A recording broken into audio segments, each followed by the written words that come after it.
Hello guys, आज का हमारा टॉपिक है understanding Jammu and Kashmir economy. तो चलो इस चैप्टर को हम शुरू करते हैं। Economy and economics. यहाँ पे हमारा सबसे पहला जो टॉपिक होगा, हम समझेंगे इकॉनमी क्या चीज़ होती है, इकोनॉमिक्स उसका क्या चीज़ है। The term economy refers, one second, the term economy refers to activities related to production and distribution of goods and services in a particular geographic region. तो इकॉनमी का मतलब वो वाली एक्टिविटीज़ जिनसे गुड्स प्रोड्यूस करते हैं, हम कोई चीज़ बना रहे हैं या कोई सर्विसेज, जिसकी डॉक्टर्स हैं, टीचर्स हैं, तो ये सर्विस प्रोवाइड कर रहे हैं। ये सभी एक्टिविटीज़ जहाँ पे कोई चीज़ बन रही है या तो कोई सर्विस प्रोवाइड हो रही है, ये सब चीज़ें, ये सब एक्टिविटीज़ आती है हमारी इकॉनमी में। अगर हम हमारी इंडिया की बात करते हैं कि इंडिया की इकॉनमी क्या है, तो हम उन सब चीज़ों की बात करते हैं जहाँ से इंडिया में इनकम जनरेट हो रही है। यहाँ पे कोई फैक्ट्री है, वहाँ पे कोई चीज़ें बन रही है, तो वहाँ वो भी इकोनॉमिक एक्टिविटी आ रही है। कोई हॉस्पिटल्स है, वहाँ पे इनकम हो रही है। कोई स्कूल्स हैं, वहाँ पे इनकम जनरेट हो रही है। तो ये सब चीज़ें इंडिया की इकॉनमी आएगी। The measure of economy is gross domestic product. अब इकॉनमी हमने नाइन्थ में भी पढ़ा है कि इकॉनमी को मेजर करने के लिए एक टर्म दी होती है जीडीपी, जिसे और बोलते हैं ग्रॉस डोमेस्टिक प्रोडक्ट।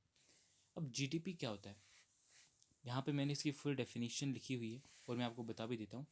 जो फाइनल गुड्स और सर्विसेज एक कंट्री में प्रोड्यूस होती है एक गिवन पीरियड ऑफ टाइम में, मान लो एक साल के टाइम में हमारे देश में कितनी चीज़ें बनी और कितनी सर्विसेज मिली लोगों को, उन सब का जो मनी में वैल्यू आता है ना, उसको कहते हैं जीडीपी।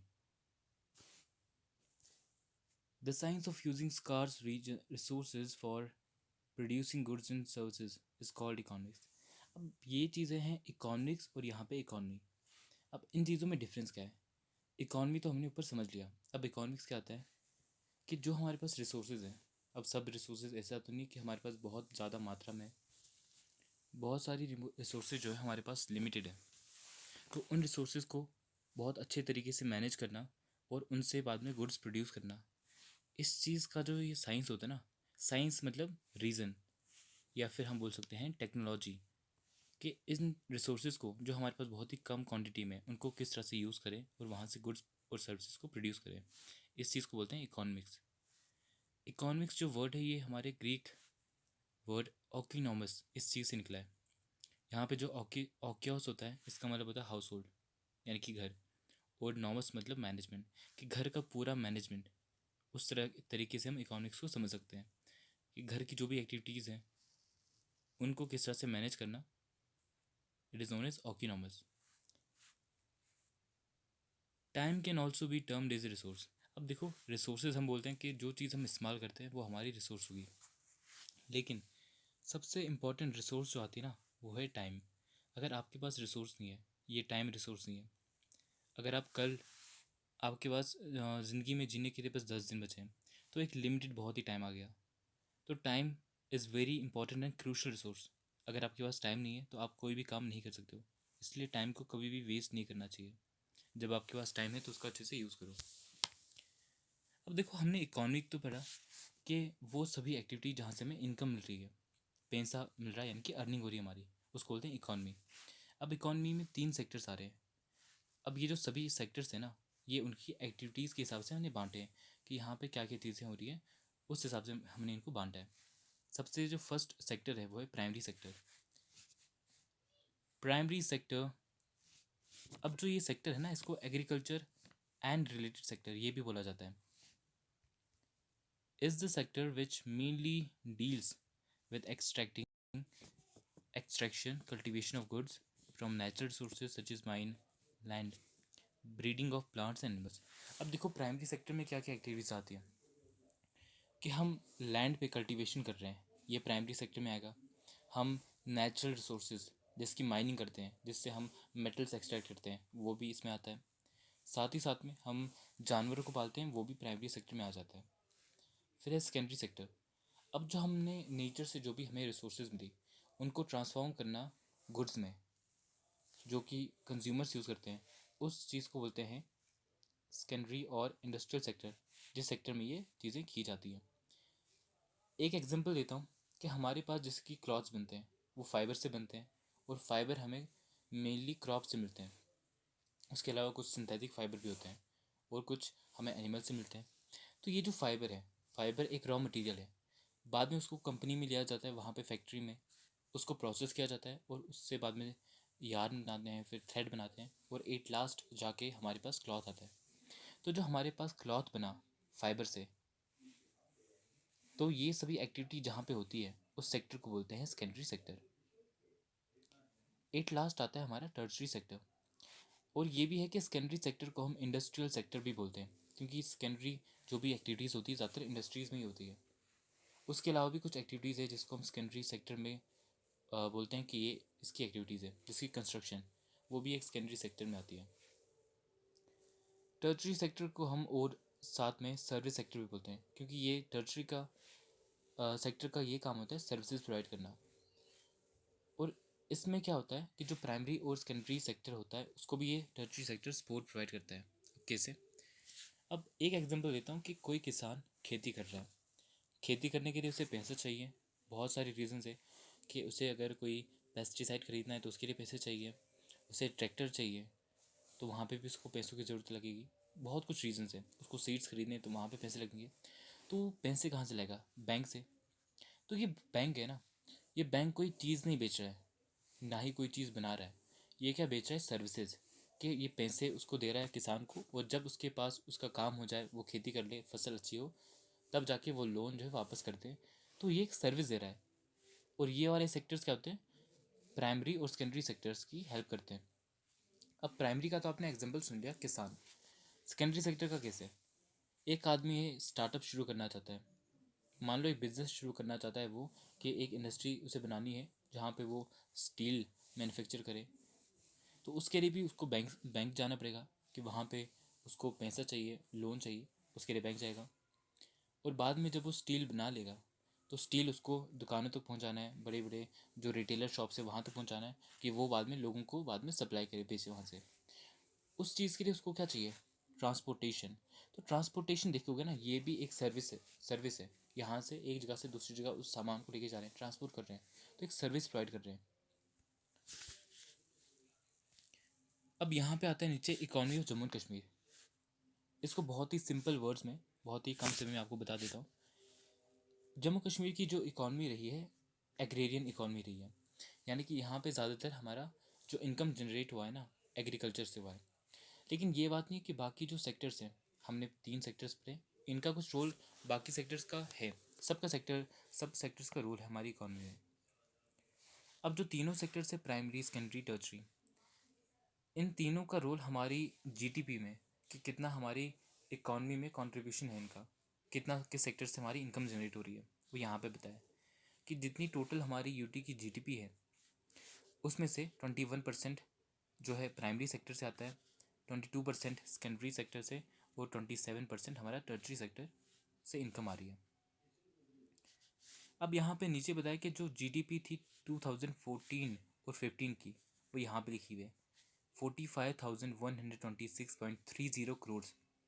और ये जो जीडीपी इन्होंने कैलकुलेट की थी, उसका जो बेस ईयर रखा था 2004-5, कि 2004 और 5 की जीडीपी उन्होंने देखी थी, और उसके मुकाबले में 2014 और 15 की जीडीपी जो थी इतनी थी। अब यहाँ पे और भी चीज़ें दी है कि जो हमारे तीनों सेक्टर्स हैं, उसमें से प्राइमरी में एग्रीकल्चर, सेकेंडरी सेक्टर में कंस्ट्रक्शन, और टर्शरी सेक्टर था उसमें पब्लिक एडमिनिस्ट्रेशन। ये जो 3 एक्टिविटीज़ है ना, construction, agriculture and public administration, ये सबसे ज़्यादा हमारी जेएनके की यूटी में हमारी जीडीपी में कंट्रीब्यूशन दे रही है, कि यानी कि सबसे ज़्यादा जो हमारी इनकम है इन 3 एक्टिविटीज़ से आ रही है। अब जो हमने ऊपर जीडीपी पढ़ा ना, और हमने एक बेस ईयर पढ़ा था 2004-5, और यहाँ पे हमने देखा कि 2014 की तो जीडीपी यहाँ पे है, और 2004-5 की जीडीपी नहीं दी है। नीचे यहाँ पे बताया एक term per capita income. Per capita income economics में हम कैसे निकालते हैं? एक एरिया की या स्टेट की जो टोटल जीडीपी होती है, कितनी इनकम जनरेट हो रही है वहाँ पे, उसको आप उस यूटी की या स्टेट की पॉपुलेशन से जब डिवाइड करते हो तो आपको जो वैल्यू आती है, it is called per capita income.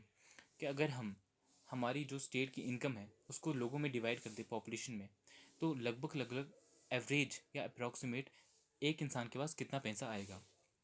तो इसमें हमें देखने को मिला था कि जो 2014 और 15 में जो जीडीपी थी उसमें थोड़ा सा डिक्लाइन हुआ है 2004 और 5 के मुकाबले में। कि 2004 और 5 में जितनी जीडीपी होगी और जितने लोग होंगे, उन लोगों को जीडीपी के जो नंबर था उस नंबर से लोगों के नंबर को जब डिवाइड किया होगा, जो वहाँ पे वैल्यू आई होगी उस वैल्यू से कम थी 2014 और 15 की वैल्यू। और उसमें कितना डिक्रीज़ हुआ था? 2.66%। अब आपकी बुक में एक ग्राफ दिया हुआ है, वहाँ पे इस ग्राफ में ये बताया हुआ है कि जो प्राइमरी और सेकेंडरी सेक्टर है उनका अगर आप जम्मू कश्मीर में उनका रोल देखोगे, कितना कंट्रीब्यूशन रहा है, तो उनका जो रोल है वो इस तरह से है कि ज़्यादा उनमें कुछ ग्रोथ देखने को ज़्यादा नहीं मिली है। या तो सीधा स्टेबल रहे हैं कि ठीक ठाक चल रहे हैं, या तो थोड़ा बहुत कभी डिक्लाइन भी देखने को मिला है, कभी कभार उनमें थोड़ी सी कम ग्रोथ देखने को मिली है। और इनका जो शेयर हमारी जीडीपी में है करीब 20 से लेकर 25% तक है। और वहीं जो हमारा सर्विस सेक्टर है उसमें अच्छी खासी ग्रोथ हमें देखने को मिली है, और उसका जो शेयर है वो 55% से लेकर 60% तक है। अब प्राइमरी सेक्टर हमारे लिए हमने तो देख लिया कि इसमें क्या क्या एक्टिविटीज़ आ रही हैं, लेकिन यूटी हमारी जो जम्मू कश्मीर है उसमें बहुत ही ज़्यादा इंपॉर्टेंट प्राइमरी सेक्टर है, क्योंकि यहाँ पे ज़्यादातर लोग जो हैं रूरल एरियाज़ में ले रहे हैं, गाँव या दूर इलाकों में। अब उन लोगों के लिए जो प्राइमरी सेक्टर है बहुत ही ज़्यादा इंपॉर्टेंट है, क्योंकि ये जो लोग हैं, जो 80% पॉपुलेशन है यूटी की, वो कुछ ना कुछ तरीके से या तो डायरेक्टली या इनडायरेक्टली इस सेक्टर पर डिपेंडेंट है, इस सेक्टर से अपनी अर्निंग कर रहे हैं। कैसे? मैं आपको एग्जांपल देता हूँ कि जो किसान हैं यहाँ पे, क्योंकि सभी जो लोग हैं वो तो सबको तो जॉब्स नहीं होंगी या प्राइवेट सेक्टर में काम नहीं कर रहे होंगे, कुछ खेती बाड़ी कर रहे हैं।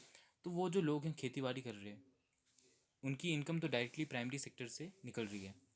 लेकिन जिन लोगों को खेती बाड़ी का सामान बिक रहा है, जैसे कि क्रॉप्स आगे जिनको बेच रहे हैं, उन क्रॉप्स से बाद में वो जो डीलर्स हैं आगे शायद कंपनीज को बेचते हैं, जहाँ से वो फूड प्रोडक्ट्स बनाते हैं।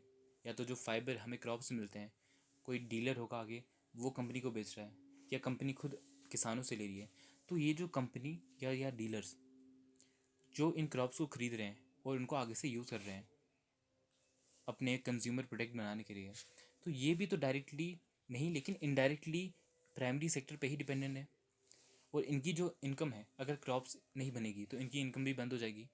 तो एक तरह से हम बोल सकते हैं कि ये लोग भी प्राइमरी सेक्टर पे डिपेंडेंट हैं। और प्राइमरी सेक्टर में बाकी क्या क्या एक्टिविटीज़ आ जाती हैं? एक एक्टिविटी है एग्रीकल्चर।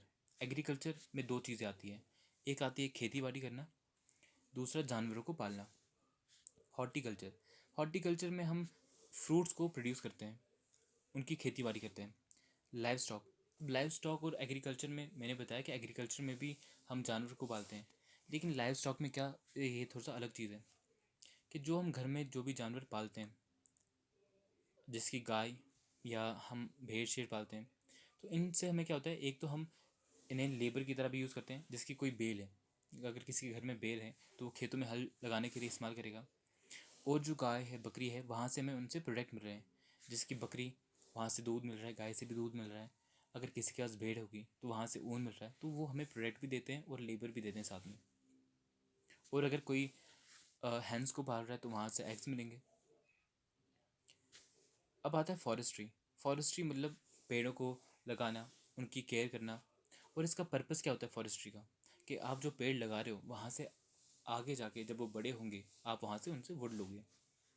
फ्लोरिकल्चर, फ्लोरिकल्चर में फ्लावर्स को हम वही करते हैं जिस तरह से गार्डनिंग, उसमें फ्लावर्स को फ्लावर्स लगाते हैं।